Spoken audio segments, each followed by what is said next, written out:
మరి నిన్నటి దినమున ఆ భీష్ముడు పంచపాండవులు పెట్టుకుని సభ చేసుకుంటే ఆ వేటూరి పట్టణంలో ఉన్నటువంటి కాపులు తినలేక తిండి లేక వర్షాలు లేక గంజిదారులమన్న గాదము లేదు, కట్టు బట్టలు లేవు, అష్ట కష్టములు కలిగి ఆ సభ చేస్తున్న భీష్ముడి సన్నిధానంలోకి వచ్చి మా రాజ్యంలో వర్షాలు లేవు, పంటలు లేవు, మాకు తినలేక తిండి లేదు, మేము ఎట్లా బతుకుమని ఆ కాపులు ఆ వెలటూరి పట్టిన వాసులు ఆ కాపులు భీష్ముడిని అడిగారు.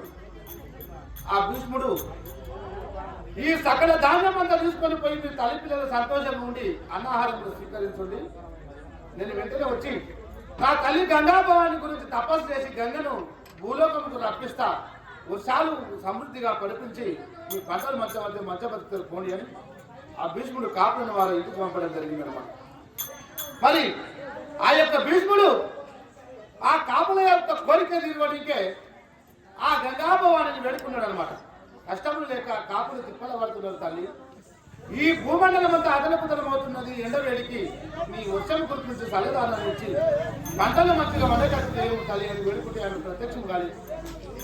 భీష్మునికి కోపం వచ్చి నా తల్లి అయినటువంటి నేను పిలిస్తే కూడా నువ్వు ప్రత్యక్షం అయితే వాటిని బాణం ప్రయోగించి ధరని కొట్టింది అనమాట. అప్పుడు గంగ ఉప్పొంగి రాత్రి పగులు ఇళ్ళ తిరగకుండా 4 గంటలు వాన వస్తూనే ఉంది. లేక వేడుకుంటే ఎంత ఆన పడుతున్నది, ఒక్కంతకు వాన కొడితే కూడా ప్రజలు బతకరు కదా, శాంతించమంటే శాంతిస్తలేదు, లేకుంటే వేడుకుంటే ఎంత ఆనం పోతున్నది, మరి మీరు శాంతి చేయాలంటే ఏం చేయాలని ఆ యొక్క పంచపాండవులను అడిగితే పంచపాండవులను నడిపి వాళ్ళు అర్జునుడు భీష్ముడితో ఏమన్నాడంటే లేనందుకు ఒక బాధ కలిగింది, అయినందుకు ఒక బాధ కలుగుతున్నది, మరి ఇంతగానం పోతే ఎట్లా బతుకుతాము, ప్రజలు బయటికి వెళ్తలేరు, గంగను ఆపే గనుడు ఎవరున్నాడని భీష్ముడు అడిగితే అర్జునుడు ఏమన్నాడంటే ఈ గంగను ఆపే గనుడు శంకరుడు ఒక్కడే ఉన్నాడు, శంకరుడితో అయితే ఎవరు ఆపడని అర్జునుడు చెప్పాడు అనమాట. అర్జునుడి నారదుని కోరిక మేరకు ఆ భీష్ముడు శంకరుడు తపస్సు చేసాడు. శంకరుడు ప్రత్యక్షమయ్యి ఆ గంగను ఆపడానికి పోతే గంగ ఏమన్నా శంకరుని చూశాటే ఈ ముఖాంతీశ్వరుడు మహేశ్వరుడు నన్నే ఆగమంటున్నాడు, నా ముందు ఎంత ఈ మహేశ్వరుడు నా ప్రతాపం చూపుతాంటా అని ఆ గంగాదేవి శంకరుని ముందరనే ఇష్టం వచ్చినట్టు అన్ని పడుకుంటా అలలు సముద్రం అంతా అల్లకొల్లం చేస్తున్నాడు అన్నమాట. ఆ శంకరుడు మర్యాదతో అడిగిండు, అమ్మా గంగా నీవు ఆగమని అలలకు ప్రపంచం అంతా కొట్టుకోపోతున్నది, ఇంత కోపం వల్లదు శాంతించమంటే కానే కాదు, నిన్ను కూడా నా అలలలో నిన్ను తిప్పి ఈ సముద్రంలో ముంచుతా శాని శంకరుని గంగా పైకొచ్చిందనమాట. అప్పుడు ముఖాంతీశ్వరునికి కోపం వచ్చి శంకరుని అయ్యుండి నేను కూడా నీ ఇంటి ముందరికి నీ ముందుకు వచ్చి ఆగమంటే ఆగుతలేవు కదా, ఇగో తోడు నా త్రిశూలకు వస్తున్నది, నువ్వు నీచ జాతిలో జన్మించాలని గంగకు శాపం పెట్టింది అనమాట. అప్పుడు ఆ యొక్క గంగాభవాని ఏమంటుందంటే నీ ప్రతాపం తెలవక నేను ఉప్పొంగితిని, నన్ను మన్నించమని గంగ ఎంత వేడుకున్నా శాపం చేయలేదు శంకరుడు.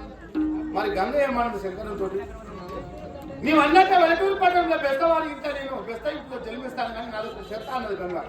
ఏమి షర్త అంటే వెలటూరు పట్టణంలో బెస్తవారి ఇంట్లో జన్మిస్తాను, నేను పుట్టిన 12 సంవత్సరములకు మానవులను కళ్యాణం ఆడను, నీవు నన్ను ప్రేమించి కళ్యాణం ఆడేటట్లయితేనే నేను భూలోకంలో జన్మిస్తానని ఆ గంగ కూడా శంకరునికి మారు ప్రశ్న వేసింది అనమాట. శంకరుడు కూడా తప్పేటట్లేదు అని సరే నువ్వు జన్మించిన 12 ఏళ్లకు నేను ప్రేమించి పెళ్ళాడుతాను, మానవుని కళ్యాణం ఆడతాను శంకరుడు కూడా ఆజ్ఞించాడు.